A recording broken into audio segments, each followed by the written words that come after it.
Welcome back to this week's episode of the Amazon Wholesale Podcast. So I've got a repeat guest back with me again this week. I've got Cajua Robinson. And if you remember from Kajua's first episode with us, he was an online arbitrage seller that has recently transitioned into wholesale, and he's having massive success with wholesale. So he's already a seven-figure wholesale seller. He is a member of my private community, and he is absolutely crushing it here in Q4 and will be continuing to crush it into 2024 and beyond. So Kaj, thank you so much for coming back with me, man. I'm looking forward to talking about how that transition from OA to wholesale went and just your general approach to wholesale now, because you're doing really big things in the space. Yeah, man. Happy to be back. Yeah, well, happy to have you. So let's just pick up kind of where we left off last time. So I think last time we spoke, I believe at the time you were about 50-50 OA to wholesale. I know you were successfully making that transition into wholesale. You found that one supplier locally where you showed up at their doorstep. You landed an account, you did multiple POs with them, and it sounds like they've been a great supplier for you. But since we had that conversation, how has your business evolved? What's new? Yeah, so I think when we had the first conversation, we were probably closer to maybe 70% OA, 30% wholesale. Okay. And over the last few months, I would say that transition has gone closer to like 50-50, and now we're getting closer to like 60% wholesale, 40% OA, 70% wholesale, 30% OA, kind of in that range. Got it. Okay, so Yep. Basically, since last time we spoke, your wholesale, you're doing probably about twice as much with wholesale as you were last time. If you were, say, 30% last time we spoke, now you're about 60% wholesale. So what has happened it's probably been about 3 months since we recorded that episode. What has happened in the 3 months between then and now to where you've essentially doubled the wholesale side of your operation? Yeah, I think it's been longer than 3 months because I think we recorded in the spring, maybe. Oh, maybe it has. Yeah, because I guess now that I think about this podcast, I guess we're on like episode 30 something. So yeah, I guess time's been flying, but I thought it was a lot quicker than it had been. I think it's been at least 6 months. But yeah, so I mean, just reaching out to more distributors and going deeper with the accounts that we've already had. And one thing for me that was really cool is just talking about what I'm doing online, whether that's Twitter, Instagram, LinkedIn, and actually getting some inbound leads from distributors as well. So I would say probably towards the end of the summer is when I was like, okay, let's go deep on the accounts that we already have. And then once I took that approach, we quickly got to a point where we had more products to buy than money to spend. And then that's kind of where we are now.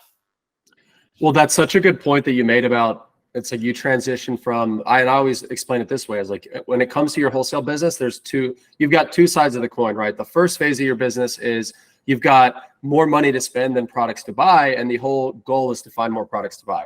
Phase two is when you've got more products to buy than you have money to spend. So at that point, it becomes a game of whether that means finding more capital or just continuing to invest in only the highest quality inventory possible. Because I know you don't, I don't think anybody does. Nobody has unlimited capital. So you've got to be a lot more choosy at that point. And you made a great point about like, you've just gone out of your way to talk about your business on social media. I'm sure you're talking about it with people just that you know in your community and just that you know in person, right? And bottom line, there's so many benefits that come from talking about your business in person and with people in your community, and also talking about it online. And that's actually one of the questions that I had for you. So let's maybe drill into that a little further. Like, what actually quantifiable benefits have you seen from talking about your business online? I see you talk about a lot on Twitter and LinkedIn in particular. So have you had any leads come from those sources? Oh, definitely. I mean, one great benefit is when I first started getting on Twitter earlier this year. I think that's when you had started getting on Twitter as well, through our mutual friend Grant. That's how we connected. And you've been super helpful to me just in that beginning stage of transitioning into wholesale and learning the ropes, getting good systems set up and all of that stuff. So one, connecting with other sellers and being able to learn from their experience, their mistakes, being able to ask questions. And suppliers and other business owners are on LinkedIn, are on Twitter, and they're looking for, competent e-commerce business owners who they can move product through as well. So I had one guy reach out to me on LinkedIn, who used to be an Amazon seller, but also does some distribution as well. And I've been able to buy products from him Have Nice. some potential brand direct relationships also come through that as well. And on Twitter, was able to connect with a supplier as well that we've bought from too. That just goes to show how many opportunities are out there, and also how many suppliers out there are more than willing to work with Amazon sellers. But you had a great point. They want to work with competent Amazon sellers. And the only way for them to determine whether or not you're a competent Amazon seller, aside from just talking to you and you kind of pitching them on why they should sell to you, is by looking at your social media. So I've had a very similar experience, Kaj, where on Twitter, I've had, I think, 2 suppliers in the last 6 to 8 months or so. Well, more than 2 have reached out, but there's 2 that have reached out to me on Twitter that we've actually ended up working with. One of those 2 is now probably our second or third biggest supplier. And we've spent hundreds of thousands of dollars with them just this year alone, and we'll continue to do so into next year and beyond. And then when it comes to LinkedIn, again, same experience, but even more opportunity, I personally think, on LinkedIn, because of the fact that there is so few people on LinkedIn talking about Amazon wholesale. I mean, you and I are 2 of the only people that I see on my timeline on LinkedIn talking about the business. And I've had 3 to 4 different wholesalers and distributors reach out to me on LinkedIn. I've had a couple of brands reach out to me on LinkedIn as well. And also the fact that whenever I reach out to a supplier or a brand, just when I'm doing my prospecting, I always go out of my way to connect with them on LinkedIn as well. So that way, even if they deny me the account from that first interaction, they're going to see my content every single day on LinkedIn. And multiple times they have come back at a later point and said, hey, I know we didn't work out the first time around, but I've seen your content. I like what you're putting out there. Maybe let's talk further now. Right. So it's kind of like a way for you to keep getting in front of those brand owners and those suppliers that even deny you the first time around. So yeah, you've seen huge benefits there. So have I. This is a kind of a call to action to anybody listening to this. Yes. Can you operate a successful Amazon wholesale business, not being on social media, being private about your business, not talking a whole lot about it? Sure, you can. But you're going to 10x your growth and 10x your progress just by putting yourself out there and getting your business out there on social media. So that's kind of my take on the topic. And I'm pretty sure you agree at this point. Yep, 100%. Yeah, and my LinkedIn game isn't as strong as it needs to be. But that's one thing I definitely want to increase moving forward. But I mean, that goes to show that you don't have to have the best LinkedIn game out there, or Twitter. You don't even have to be posting every single day, although it would benefit you to do so.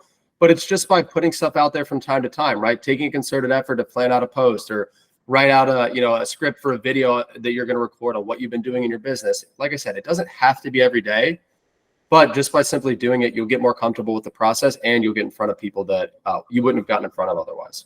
Exactly. Yeah. Twitter is the platform where right now I'm making sure I'm posting every single day. And then Instagram and LinkedIn, it's kind of as it happens. But one of my goals for next year is to be very consistent on those platforms too. Nice. Well, yeah. And like I said, I think if you do that, if you commit to that and execute, it'll play out in your favor 100%. For sure. So I know we've got a trade show coming up here in March. ASD happens. Well, I think it's actually late February and then late August every year. I believe you were there last year, right? Do you have a plan to go back? I do. Yeah. I'm not 100% sure if I'm going to go to the one in February yet, because I'm trying to figure out when I'm going to go on my skiing trip with my brothers. Nice. But so my brothers are out in Salt Lake City, Utah, and that's kind of close to Vegas. So we'll see. I might be able to swing out there for a day or two, depending on how it lines up. But I mean, trade shows, there's so much benefit to them. So I'll probably end up figuring out how to make it out. Yeah, I've talked at length on this podcast and in a lot of my content about the benefits of trade shows, not only when it comes to getting in front of suppliers face-to-face, which is huge, but also the networking that comes from meeting other sellers and also seeing other sellers in action, especially if you're a newer seller. Attending a trade show like this would allow you to rub shoulders with guys that are experienced with trade shows. They know how to talk to vendors. And I mean, some of them might even let you tag along and kind of see how they operate. And I think that's a huge benefit to attending trade shows, whether you're a new seller or whether you're an experienced seller as well. 100%. I placed an order earlier this week with a supplier that I opened an account with that I met at ASD in August of this year. And so what did that conversation look like? How did you approach that supplier? I'm sure it's not like you had this polished pitch that you had rehearsed for hours leading up to the trade show, right? You probably just walked up to his booth. You probably noticed some of the stuff on his table and just struck up a casual conversation and got to talking business. I mean, is that probably how it went? It was kind of funny too, because it was the last day or second to last day of the trade show. So like everyone's just out of steam at this point. It's like Mhm. very few people left on the floor. And the guy at the booth, you could tell he had had a long day, maybe just had lunch, a little low on energy. So I just kind of stopped Yeah. by, looked at a few of his products, and I think I just asked him, I was like, "Do you work with e-commerce?" And he was like, and he said something like, "Yeah, we do work with e-commerce." And then from there, just started talking about, our business, asked him some questions about his business, talked for maybe 5-10 minutes.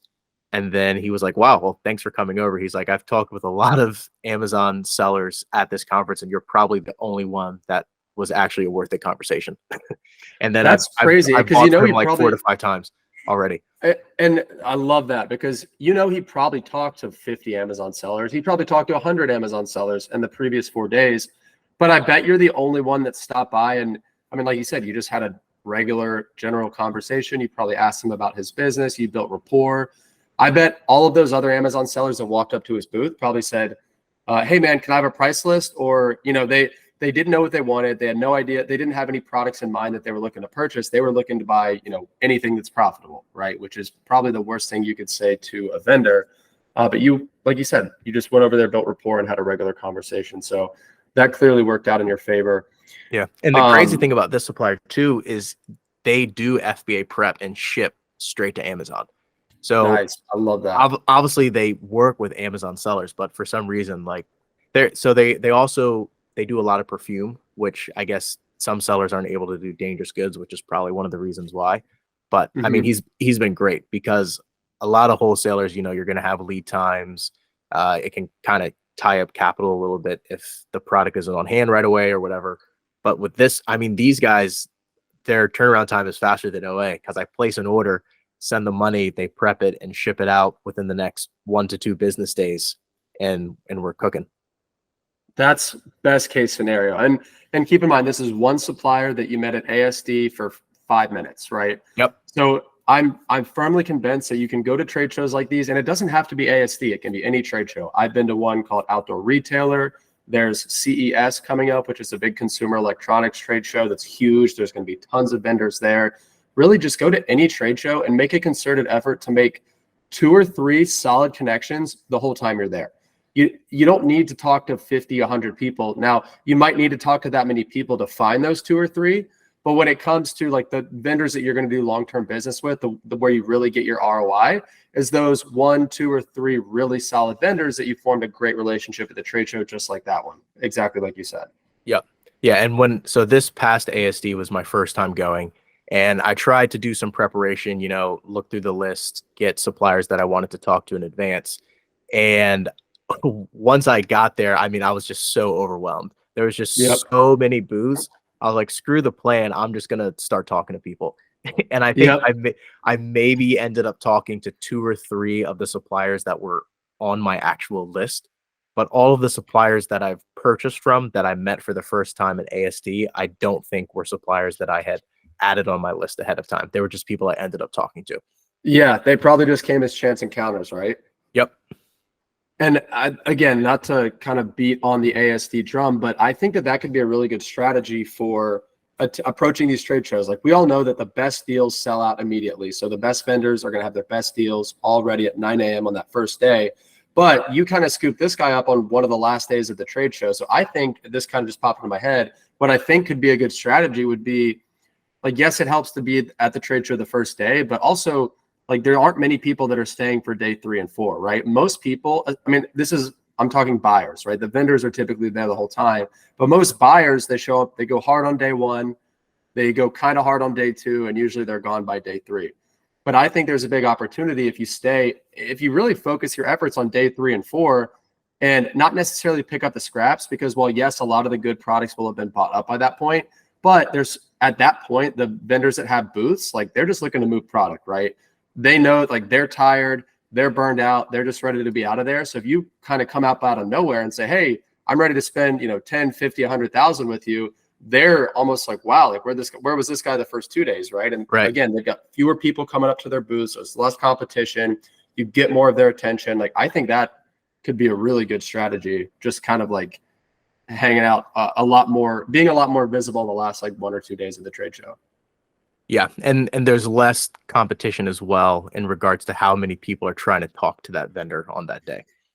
Right, exactly. And another thing that you did in that particular conversation that I think was great is you led with e-commerce, right? You straight up asked them, "Hey, do you sell to e-commerce?" Whereas I think most Amazon sellers or a lot of Amazon sellers would avoid that question entirely. They'd walk up to the booth, they'd ask, maybe they ask about certain products, maybe they get to talking numbers, but then the person asks where they sell, and then they come up with something like, "Oh, well, we're a distributor." And the guy's like, "Okay, well, who do you distribute to?" And then they might say like, "Oh, and then they kind of fumble over their words when they could just be like, "Yeah, I'm an e-commerce retailer. We have a couple of businesses that we can distribute to as well," which is true because if you know other Amazon sellers, you can always distribute to them. Right. And it's a much more, you're being a lot more upfront and you're being confident with it. And the vendor can tell that, right? They're going to be much more likely to work with you in that scenario. Yeah, and for me, I think it comes down to the having an abundance mindset versus a scarcity mindset. Because if you're Right. scared to talk about like you sell on Amazon, that you're coming from a place of there aren't distributors that will work with people who sell on Amazon, and I have to Right. be sneaky about it. Whereas no, there are plenty of distributors that'll work with Amazon sellers, and I don't want to waste my time trying to weasel my way in with the distributor when then once they find out that I'm an Amazon, that I sell on Amazon, sell on Walmart, eBay, whatever, then they're not going to work with me. So just get that out of the way up front. And then if they say they don't work with them with e-commerce, then dig in a little bit, see if it's because they have brands that have that like sell 1P themselves and don't want Right. Amazon sellers on, then maybe that's a hard no. Or maybe it's they've had a bad experience in the past, and then you can convince them that, hey, I'm actually a competent business owner and I'm not going to be a pain in the butt to work with. And then you Right. can maybe get around that. But for me, it's like, look, there are so many distributors and brands that will work with e-commerce businesses. There's no need to hide it. Exactly. And I mean, in my experience at ASD and also just other trade shows in general, very rarely, maybe only once or twice, has a vendor at a booth told me, "Hey, sorry, we don't work with Amazon sellers." Like I've talked to over 100 at this point in the last 2 or 3 trade shows that I've gone to, probably a lot more than that. And every single one of them was open to selling to Amazon sellers if the Amazon seller is competent and knows what they're looking for, right? And I even lead with it. I walk up to the booth and I say, "Hey, I'm Corey Gannum. I own an e-commerce retail business. We do a ton of business through Amazon. I see you guys are carrying Gillette razors here at your booth. We love Gillette. We sell a lot of Gillette. Do you have the XYZ models available?" Right? So when you approach with that approach, they forgot you even said the words Amazon seller. All they're hearing in their head is, "Oh, this guy's looking for X amount of this particular Gillette SKU. I'm going to see if I have it for him." Right. And again, it's just kind of having that confidence, which a lot of newer sellers might not have. But you can have confidence in the fact that you are the buyer, you have the money. They should be trying to court your business, right? Because to use the Gillette example, like I can buy Gillette from 10, 15, 20 different wholesalers there at that show, right? They're a commodity to me, but they're all fighting over the same buyers when I'm able to choose between 15 or 20 different suppliers. So that is the mindset that I think people need to shift to at these trade shows. And even just when they approach suppliers in general, they have the money, they have the power, they have the leverage. Exactly. Yep. Couldn't have said it better. Cool. So let's talk a little bit about what your software stack looks like, because last time we talked, you were 70% OA, 30% wholesale. Now you're maybe more 60-40 wholesale to OA. So have you had to onboard any new tools now that you've made the transition from heavier OA to heavier wholesale? So I have tried not to onboard too many more tools because I think it's really easy to get a tech stack that's unnecessarily Inflated. large. Right. Yeah. Completely And agree. so I'm always there's always maybe a new software that we're testing, and then getting rid of one that we don't need. But so let me kind of run through it in my head. So the most important piece of our tech stack is Google Sheets. Yep. Totally. Gmail and Google Sheets, that's a must. And then we use Inventory Lab as well to keep track of just like our cost of goods sold, all of that stuff. And then I'm started using Smart Scout. I switched over from Scan Unlimited to Smart Scout mainly for the brand research features, because that's one thing that we're going to be focusing on a lot for 2024. Using Seller Snap for repricing, switched over to Seller Snap late in the summer. Those are kind of the main ones. And then there are a bunch of like ancillary softwares that we'll use as well. But those are kind of the main ones that do most of the heavy lifting in the business. Yeah, and everyone you mentioned is solid. Not every single one of those is a must-have from day one, but at your scale, right, 7-figure wholesale seller, I would argue that every one of those software tools that you just mentioned is a 100% must-have at that level. And so you mentioned that you switched over to Seller Snap from a competitor. You don't need to mention which competitor that you switched over from, but like, how's your experience with Seller Snap been since you made that switch? Have you seen an increase in sales? Have you seen more profitable sales? Like, what does that look like? Because I'll tell you kind of my experience when we switched as well. Yeah, no, I've been loving Seller Snap. Definitely saw a boost. I can't remember the exact percentage off the top of my head, but saw a boost in sales like within the first few days of switching over. And I also just love that it is much less likely to start a price war and it keeps your margins higher. And I love using the yo-yo feature. Oh yeah. I talked about this on Twitter too, because I think like the standard yo-yo is every 3 hours it goes to your max price and you hold for like 30 minutes, which is what I have most of my SKUs on. But I started using like a more aggressive yo-yo on super fast moving SKUs where I'll set a max price maybe $1 or $2 above where the current buy box is. And I'll have it go to my max price every 75 minutes and hold for 30 minutes. And I love that. I love that. I'm consistently getting sales $1 or $2 above the buy box, like 40 to 50% of the time, just because I'm like, I call it my yo-yo oscillate. So essentially I'm going to buy box and then $1 or $1 or $2 above, and I'm just bouncing back and forth and getting an extra $1 or $2 margin where I wouldn't be if I hadn't put that setting in. So that's one of my favorite features of Seller Snap. That is a super legit strategy, because the yo-yo strategy is something I've talked about at length before. And just to refresh people on what that is, and Kaj kind of already mentioned it, but just to summarize, so the yo-yo strategy, and now this is a feature built directly into Seller Snap. I think it's built into other repricers as well. But how it works is you set your maximum price within Seller Snap, and then you can enable the yo-yo rule, which in our case, we have it set to where Seller Snap will price at our maximum price every 3 hours, and it'll hold it there for 20 minutes. So, every 3 hours, it jumps to our max price, holds it there for 20 minutes. And we found that we will consistently make sales at our max price, even though we're only priced there for 20 minutes out of every 3 hours, right? And so what you're saying is on those products, maybe that are higher volume, so you're making a lot more sales on them in general, you just set your max price to be maybe $1 or $2 above the buy box. So it's not crazy high, but you're having Seller Snap go in and jump to your max price every 75 minutes and hold it there for 30 minutes. So basically you're sitting at your max price, what, 40% of the time, probably on average? About that. Yeah. And so what you're saying is that by taking a little more of an aggressive yo-yo, holding it at your max every 75 minutes instead of every 3 hours, you're making a lot of sales, $1, $2, $3 above the buy box with that strategy. Yep. Right? Yeah. And I find that it's really only effective for SKUs where I'm selling like 10 a day or more. Super high, higher volume. If it's not a high velocity SKU, then that strategy doesn't really work. Damn. So that's something that, I never even thought to do that. After this call, I'm literally going to go into Seller Snap and update our preset on those higher volume SKUs to do exactly that. And it's crazy because that one strategy alone, you're probably making an extra, what, 40, 50, maybe even $100 per day in additional profit just from that strategy. Just and from now that.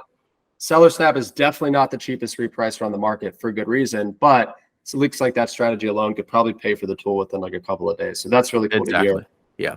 I remember it was, this is 2023. So it was the Miami Sellers Conference 2022. I wasn't there, but I was watching the recordings, and Scott Needham had a presentation on repricing that totally just changed my mindset on it. Like I could talk about repricing all day, but it's just, you want every excuse possible to raise prices, but you need to figure out how to do it in such a way that you actually get sales at that price. Right. So you keep the buy one box. of the most important parts of that is setting good max prices.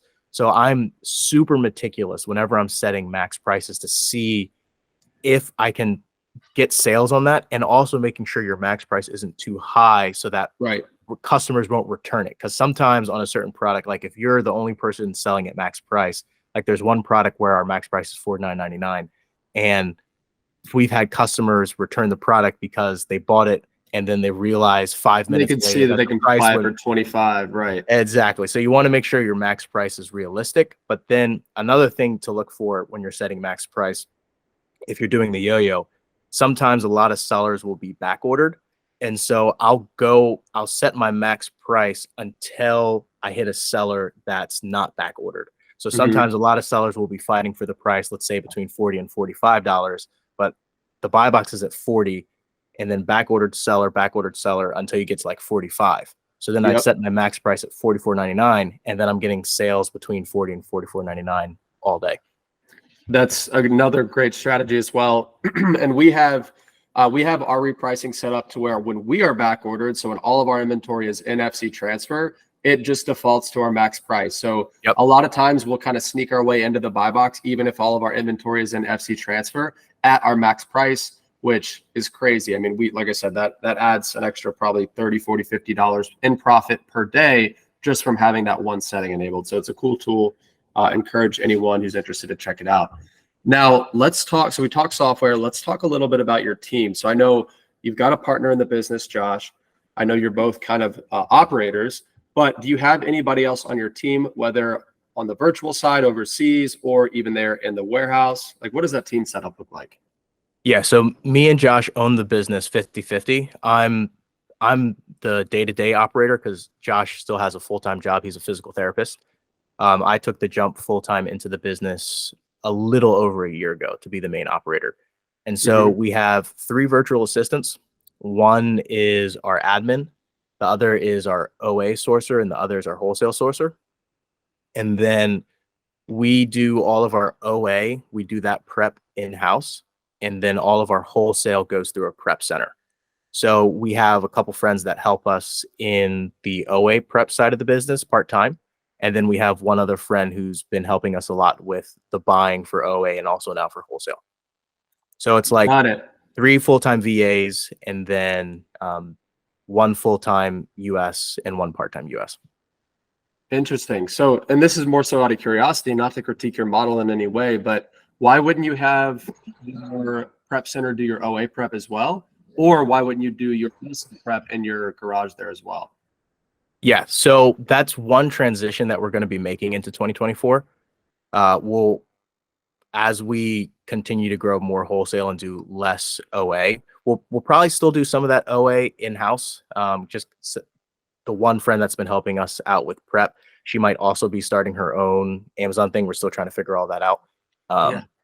But our prep center mainly does wholesale stuff. And I've also noticed when it comes to OA, like things will get delivered on the weekends and at odd times. So it just makes more sense to have it be at our house versus like I don't want stuff sitting outside of a warehouse over the weekend and, you know, possibly getting stolen or whatever. And then so the garage, it's for our OA prep, we use Josh's house, his garage. And Mhm. it we have one story of trying to get a pallet out of there and having a truck come and pick it up. The driveway is just a disaster. Yeah. Okay. So it doesn't make sense to get like big Does wholesale no, size pallet deliveries there. does not make sense at all. Does not make sense at all. Got But it. yeah, Okay. the goal, the long-term goal is to be like mostly, or if not 100% prep center. Okay. So interesting. So the long-term goal is to be 100% prep center. Now, why is that? Just because you don't like having to deal with US-based employees doing all the prep, handling that side of the business? Do you want the location freedom, the time freedom, or is it some combination of all the above? It's mainly the location freedom. That's very attractive to me. And then as you scale, you have to choose what problems you want to deal with. And when you have a small team and you're dealing with prep, it's like, okay, if someone's sick, who has to cover? Me, right? And Right. obviously it's my business. I'm going to do that. I'm willing to do that. I'm working with friends and I've got their back. But at the end of the day, it's like, what problems do I want to deal with? And long term, those are not the problems that I want to be dealing with. Definitely. And that's one of the reasons that we gave up our warehouse as well, because like you said, if one day one of your prep workers can't come in, well, sure, you could continue to take that day off, but if the work's going to get done, you've got to step in and get that work done. So the buck kind of always stops with you when you have your own warehouse or you have your own prep operation. And in my opinion, like we said, it just makes way more sense to outsource that side of the business to a company that specializes in prep and fulfillment, right? It's like, 100%. why would I think that I can do a better job of FBA prep than a company whose literally their entire reason for existence is to do FBA prep? Now, yes, I might pay a slight premium per unit for that service, but unless you've got your own warehouse and it's at scale, it's fully optimized, you've got automations in place, you've got a really good warehouse manager in place. Like if all those things are not the case, which by the way, for 99% of sellers, that won't be the case, then I will make the argument that it's actually cheaper for you to use a prep center. I will go to my grave saying that. So yeah, no, agreed. Something for people to consider. Yeah. And that's another thing is as I'm doing the math, I'm like, okay, I'm not even saving that much money by doing it in-house. Now, when we were doing OA, so rewind to beginning of this year, one of the reasons we were doing it in-house is we were doing our own prep, and then we were also doing prep for a friend and kind of acting as his prep center. So that helped because we were making revenue from doing it in-house as well. But then now it's like, okay, as I'm, again, just looking at the numbers, doing wholesale, because prep centers charge less for wholesale because it's more volume. You know, they're doing the same product over and over again. So it's not as costly for them. So the difference between wholesale to a prep center versus in-house OA prep, the cost is almost the same. If not, I'm spending more doing it in-house. So it just makes sense to build the operation to do wholesale to prep versus in-house OA. I completely agree. Completely agree. And so I've got a question for you. Again, this is more so out of curiosity. I like to ask a lot of guests their take on this question because I feel like the answers differ wildly. So how are you paying yourself? Like, how are you taking money out of the business? Are you taking a W-2 salary? Are you just getting quarterly distributions? Like, what does that look like as far as getting money out? Yeah. So because we have me and Josh who both own the business, we're a partnership, not a single member LLC. So I take guaranteed payments. I can't be a W-2 employee because I'm not an S Corp yet. Once we make the S Corp switch, which might be next year or the year after that, then I'll probably be changed to a W-2 employee. But right now, essentially, I just write a check from the business to my personal, and it's a guaranteed payment. And is that like every week? Is that every month? Is that every 2 weeks? What does that look like as far as the frequency is concerned? We do payroll on the 1st and the 15th. For everyone. So twice a month, basically. Yep. Yeah. Every 2 weeks on Friday. I just didn't like doing that because then you have that 2 months of the year where payroll looks ridiculously high. I'm like, just do the 1st and the 15th. It's easier for me to process in my head. Yeah, I agree as well. And so when it comes to like the credit card points that you guys are getting, the cash back that you guys are getting from some of these cashback credit cards, are you guys taking those and pocketing it yourself, or are you putting that back into the business? So our credit card stack, we use the Amex Plum, the Amex Gold, and the Capital One Spark. Most of what goes on the Amex Gold is where we get our points from, and we use that for traveling if we're going to like a conference or something. So like when we went to Miami Sellers Conference, we paid for that flight in Airbnb mostly or entirely with points. When I went to ASD, hotel and flight was paid for entirely with points. The Plum is mainly you get the extra cash flow, and then the Capital One, most of the points from the Capital One I just put back to paying down because we do a lot of stuff with Melio. So you get the extra 2.9% fee to process, but then you get 1.5% back in cash. So it kind of just brings down that fee. That is a big hack as well that we've used for paying for, I mean, over 6 figures worth of inventory this year is, let's say the vendor, for example, they don't take credit card, right? Or they charge a 2.9% fee for credit card. Well, if they don't take credit card at all, you can use a service like Melio to use a credit card to pay that vendor, but the vendor gets cash. And like you said, Melio, at least in our business, they charge us 2.9% as a processing fee for that service. But if we're using a 2% cashback credit card, like the Capital One Spark, which is one that we use as well, then you're paying 2.9%, you're getting 2% back. You're basically paying a 0.9% fee. And cards like the Chase let's say I think it's Chase Inc. Business Premier Card actually gives you 2.5% cash back on transactions over $5,000. and it's unlimited 2.5% cash back on transactions over that amount. So if it's over a 5K purchase order or over a 5K charge, and you need to use a service like Melio, or you need to pay that credit card processing fee, then that Chase card will give you 2.5% back. So you're effectively only paying 0.4%, which is not a bad deal and that's crazy. Yeah, right. Because think about a lot of the wholesalers that we buy from, even some of the distributors that we buy from, they only take cash because they're operating on such thin margins. They can't pay the credit card processing fees. Right. So it's like we either have to wire them cash today and then we're out that amount of cash until everything sells and comes back to us, or we can pay that 2.9% fee through Melio, at least get some cash back or some points out of it, and obviously delay that payment because we don't have to pay it until we pay our statement balance there on that credit card. Right. Yep. Yeah, that's huge.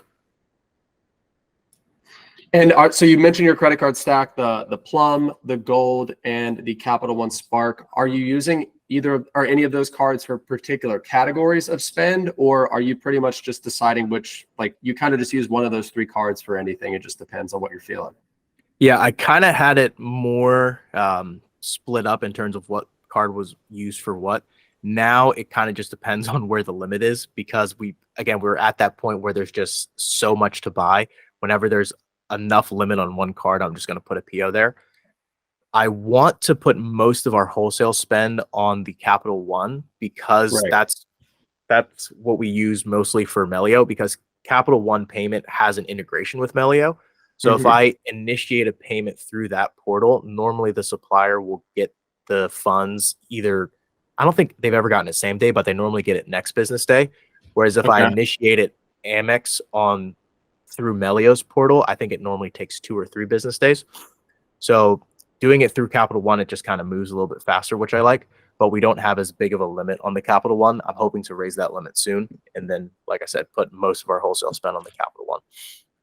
Nice. And that's a huge hack as well for those of you that use a Capital One credit card, particularly the Spark 2% cash back card, is Capital One recently partnered with Melio. So now you can basically use Melio within the Capital One portal. So you can pay using your credit card through the Capital One portal. You can pay your vendor and they get paid in cash, and it just immediately shows up there on your Capital One statement. Whereas, like you said, if you use Melio's portal like outside of Capital One, it still works obviously, but it's going to take an extra 2 or 3 days for that cash to get in the vendor's account than if you were to do it through just Capital One's portal.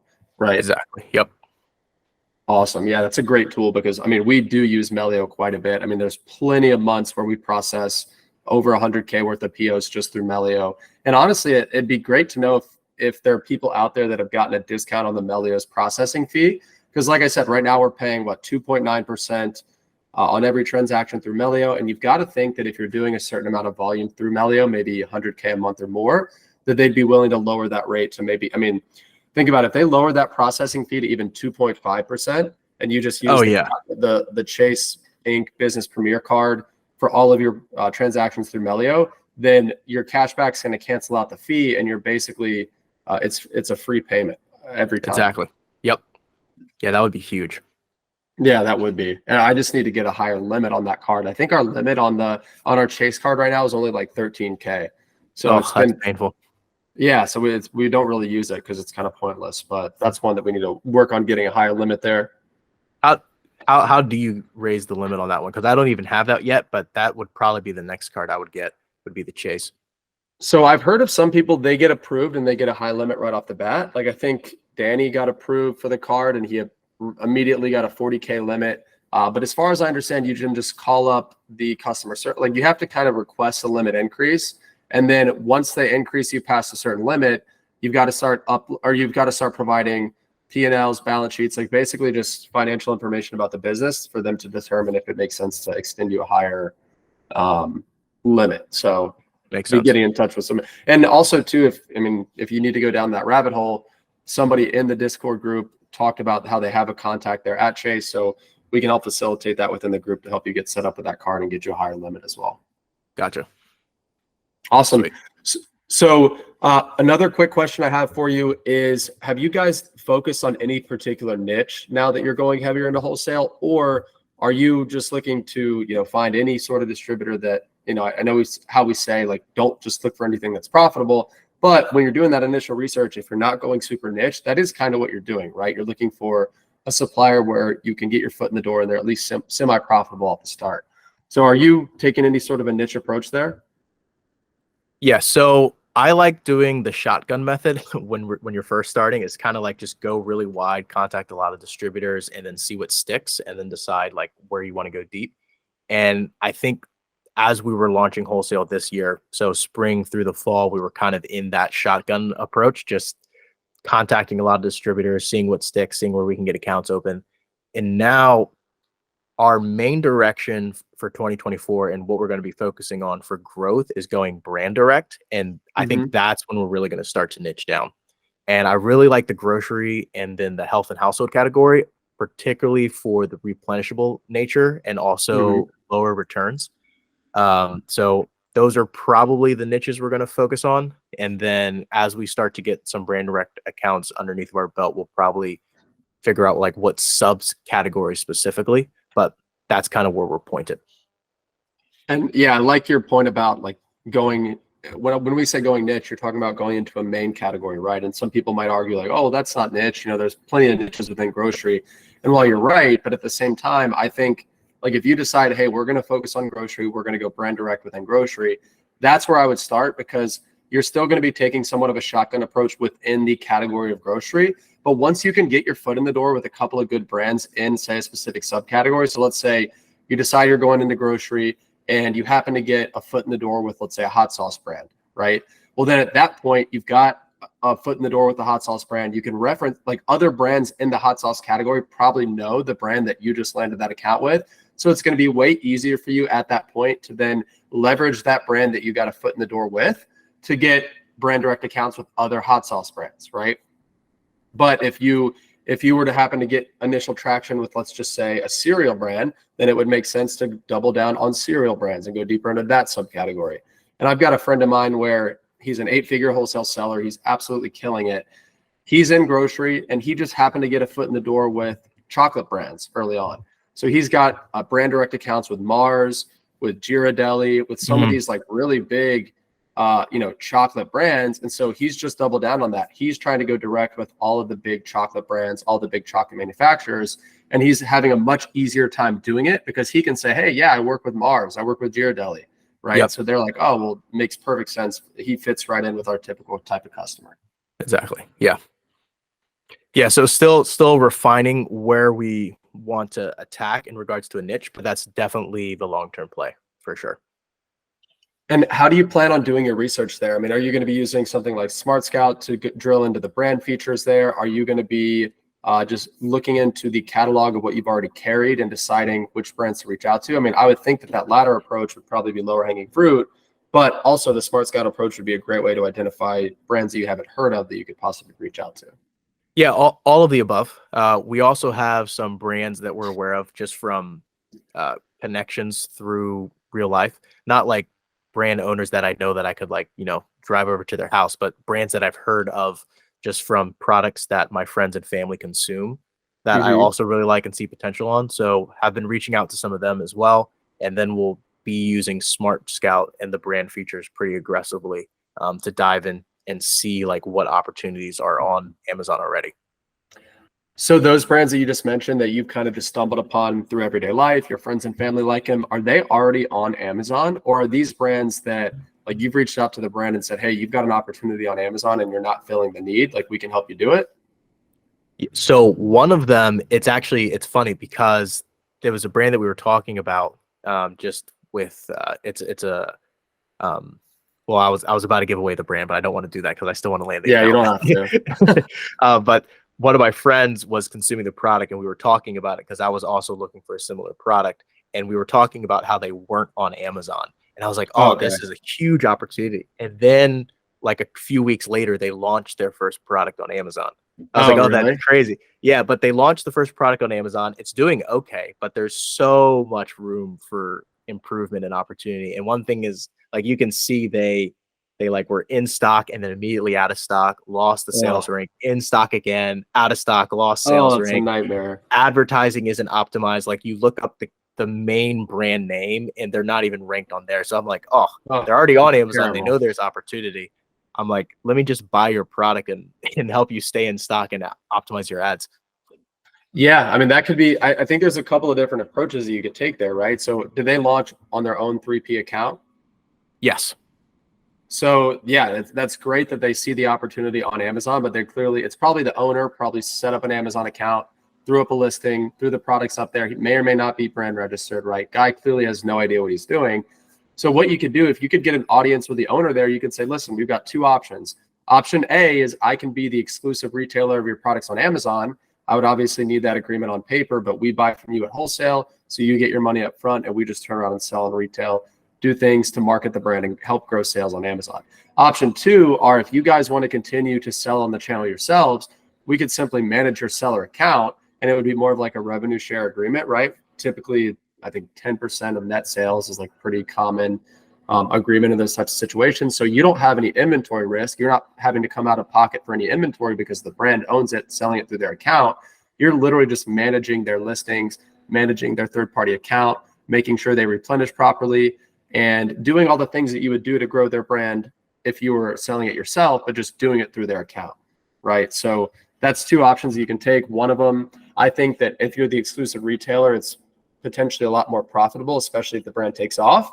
But that option two, if you manage their account, it's might not be as profitable, but you've got no money tied up in inventory. It's pretty much all going to be margin for you aside from your time spent, helping them grow sales. Yeah, I haven't heard too much about the second option from a wholesale perspective. I mean, but it makes sense. It's essentially being an agency. And like I said, It's more of like an agency approach. It's not necessarily like a wholesale model, but I mean, I know people where like that is kind of their model. They either, when they're talking to brands directly, it's like, hey, we can be the exclusive reseller. Basically, we can be the retailer in this case, or we can play agency and essentially manage your account. I know some companies take like a dual approach like that. Yeah. And like I said, that's what we want to do is get brand direct exclusive accounts as their exclusive wholesaler, but also add in that small agency piece where we're managing ads, making sure SEO is good, making sure there's a storefront, making sure that they are brand registry, all that stuff. And I think that's just the best way to have a long-term sustainable business on Amazon that doesn't have the risk associated with the OA side of it, or even some wholesale arbitrage stuff where you might end up buying from a sketchy supplier or whatnot. You know the whole supply chain, you know the distribution channel, the brand knows you're selling it, they want you selling it, and you have a partnership that can last 3, 5, 10 years. Yeah, I mean the brand direct model, we said this a million times on this podcast before, but it's by far the most, well, one, it's the most profitable model. Two, it's the most long-term model. Both of those in the context of wholesale, and I think that that's a good approach to take. And again, we're doing something similar on our end. Yeah. And there'll always be products to flip, right? And I think as we move down the line, I want to have suppliers where I know that they have direct accounts with the brands or with the manufacturers. Again, just because like there was that scare a few months ago or a month ago when a bunch of listings randomly got regated. Right. Yeah. We were and freaking out on that for a second. Yeah. And I mean, that was a big wake up call for me just because I always am aware of platform risk, but that was like, I think I had like 60 or 70K of inventory that I had just bought. All of it was wholesale. That, yeah. Yeah. And I was like, what the heck? I'm like, I just put in all of this work to get these distributors, find these products, and I just spent more money than I ever have. And then before I could even sell any of it, Amazon's just like, screw you. Right. But if you were, and like in those cases, if you were buying directly from the brand, as opposed through a wholesaler, through a distributor, like that's something where you're on the phone with the brand immediately, and more than likely they're like, hey, we're on it, we're talking internally to Amazon, like we're going to get those ASINs back up and running, and you have much less of a worry because you're direct from the source, right? Exactly. And yeah, I mean, talking about, I think you also made a great point about if you're going to go the distribution route, or if you're going to go the route where you're buying from wholesalers, best case scenario buying from those channels is if that distributor or if that wholesaler is direct with the brand, right? Like for example, that deal that we're working on today within our private group of we're buying through a wholesaler, but this wholesaler is direct with a very large electronics brand, and the wholesaler is able to special order us product directly from the brand and essentially drop ship it to our prep center. So we know, like we're putting in the I guess, in the process of putting together what looks like 120 to 160 KPO for one SKU that we're buying through a wholesaler who is getting it directly from the brand. So we know that our risk is basically none, right? Because we know exactly where it's coming from. Exactly. Yep. And that's what you want, because then if, the brand asks for any paperwork, it's going to be very easy for Amazon to verify that the product is legit, that it came from the brand, and you're not going to have any issues. Yep. Yeah. Very clear supply chain. Yep. Simplify your sourcing analysis with SellerAmp. SellerAmp is a tool that I use every single day in my business because it helps me find out the three main things that I need to know when I'm sourcing a product. So it helps me find out if I can sell a product, does the product sell, and is the product profitable? And one thing I love about SellerAmp is it comes with a super handy Chrome extension that gives me tons of actionable insights. And I can even use the Chrome extension to export a lead straight to a Google Sheet for submitting a purchase order, all with one single click. So this saves me and my team hours each week in preparing and submitting purchase orders to our suppliers. And it makes our suppliers happy because they get clean purchase orders that are easy to read, easy to understand. So if you want to check out SellerAmp for yourself, head over to selleramp.com/Ganem. Ganem is spelled Ganim, and use code Ganem in all caps for 50% off your first month, or use the code Ganem Annual in all caps for 5% off your first year. Cool. So let's transition into the part of the podcast that I've been calling the lightning round. So I'm just going to ask you 4 super quick questions and get your opinion on a couple of these things that I think might help out some people in the audience, if that's cool. For sure. Cool. So question 1 of the lightning round is, what resource has been the most helpful to you in your Amazon journey? Now, this could be a book, it could be a course, it could be a YouTube channel, free, paid, but what resource has been the most helpful to you? Man, that's hard. I think it's been different resources at different points. So first, I would say it was actually the Buy Box Bandits podcast. I think that's that's what really got us moving. And then I think and then at some point it probably shifted to the Wholesale Made Easy podcast. Yep, that was a great one with Dylan. Yep. And then conversations that I had with you earlier this year. And then now I would say it's Twitter. Nice. Yeah, that's a good transition. I mean, Buy Box Bandits, for those of you that haven't listened to that podcast, that is an online arbitrage focused podcast hosted by our good friends Miles and Garrett. And then I think Danny used to host some of those as well. So if you're into online arbitrage, go check that out. Then you transition into Dylan Carter's podcast, which is called Wholesale Made Easy. He is the founder of Aura, which is a repricing tool. And he's kind of like the OG wholesale podcaster, right? Because I think as far as I know, aside from mine, I think his is the only other Amazon wholesale specific podcast. And he ran it for probably a year and a half. It's been out of circulation for a couple of years. But when I was getting started in wholesale, that's what I was listening to as well. That's another really good resource that's still relevant today. Yeah, very, very good resource. I just had someone message me and they were asking questions about wholesale. And I was like, just listen to the whole thing, then get back to me. Yeah, it's great. I mean, it's like I think he did like 30, 40 episodes, something like that. And they were, I mean, if he would have kept going, if he was still running that podcast today, I probably would not be running this one. Yeah. Nice. So second question, who got you into selling on Amazon? Was it a Josh. content creator? Was it a friend? Okay. So it was your business partner, Josh? Yeah. The way we always tell the story is, so we had done some network marketing stuff in high school and then stopped doing that in college. And we're trying to figure out, like, we just had the general business itch. And Josh watched a YouTube video of a guy who was doing private label. And he sent me the YouTube video and he said, I think we can do this. I watched the video and said, I think you're right. Let's do it. Nice. Yeah. That's how it happened. So it sounds like Josh put that idea in your mind. Do you remember who that YouTube content creator was, or do you remember whose video that was? It was Tanner Fox. I don't even know Nice. if he's still doing Amazon at all, but he had a course for $500. We bought the course. It was legit. He went like A to Z, how to find a supplier, set up the Amazon account, running PPC, setting up a listing, everything. And we just did it exactly. And that's how we got started. Yeah. Tanner J. Fox. I think he's about as OG as it gets. Like, he's probably the first, he's one of the first, if not the first people in the FBA space to ever come out with a course. And this was like a decade ago. So I definitely don't think he's still in the space anymore, but he's an OG. Yeah. Nice. So what is your number one business goal right now, and how do you plan to accomplish it? So I don't know if I could say my number one business goal, but there are a couple. So one is location freedom. And so these are like 2024 goals. Location freedom, get like mostly debt free and build up operational reserves, because we don't have those right now, which I know we should have. So that's a big goal. Mhm.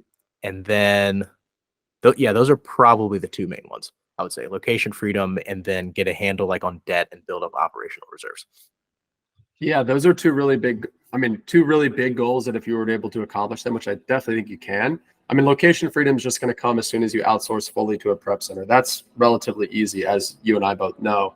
And then building up that, like those operational reserves, we're looking to do the same thing. I mean, our goal is 100K, well, more realistically, 125 to 150K in cash in a savings account, operational reserves, right? So if our monthly OpEx is anywhere from 20 to 25K, then like, yeah, I want to have 6 months of reserves and cash and savings, which is about 150. And once we get to that point, then I can be a lot more comfortable with just making bigger purchases or taking bigger risks, but obviously trying to make sure that we're limiting risk as much as possible. Exactly. Yep.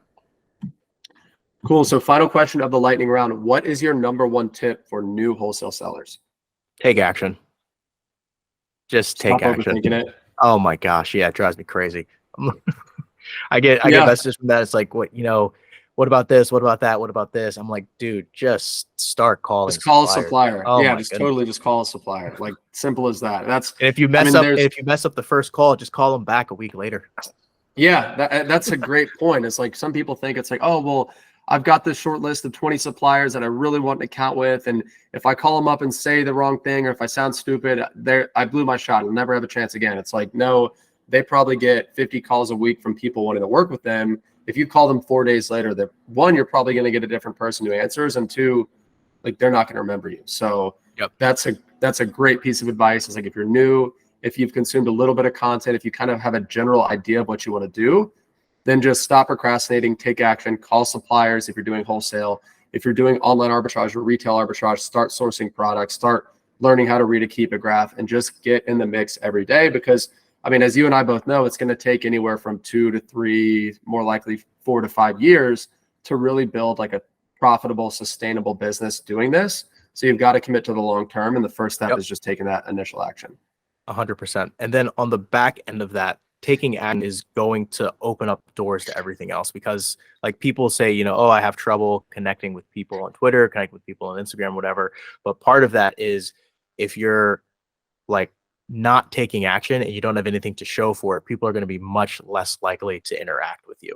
And when you're taking action, the kind of questions that you ask are going to be more pointed and obvious that you're taking action, versus just asking general questions like, oh, how do I get started? Oh, what's a tip I should be aware of? Like, or like, how do I get ungated? Like, oh my God, like, I don't want to answer those questions, because it's clear that you're not taking action. If you're taking action, the kind of questions that you ask are going to be different. And then people who are farther ahead of you are much more likely to want to help you, because they can see you're moving along in the right direction.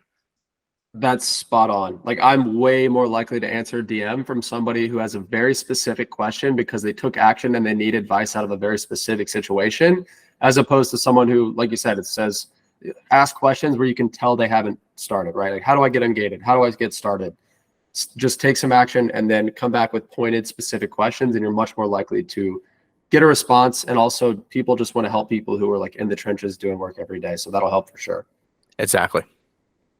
Awesome. So if you guys enjoyed this episode, if you're watching it on YouTube, like the video and subscribe to my channel, because I come out with a new podcast episode like this every single week. If you're listening to this on Apple or Spotify, take a couple of seconds and leave a rating and a review. That's going to help get this podcast in front of more people. And Kaj, where can people find out more about you? Yeah, so I'm most active on Twitter, and my handle is just my name, Cajua Robinson, Cajua Robinson. And then that's also, you can find me on Instagram, and you can find me on LinkedIn. Awesome. Well, Kaj, I enjoyed it, man. For anybody who's looking to connect further with me, my most active platform is going to be on Twitter at Ganem Corey. And then I'm at Corey Ganem on every other platform. That's going to be Instagram, LinkedIn, TikTok, and YouTube. So thank you so much for the time, Kaj. Looking forward to having you back soon. Yes, sir.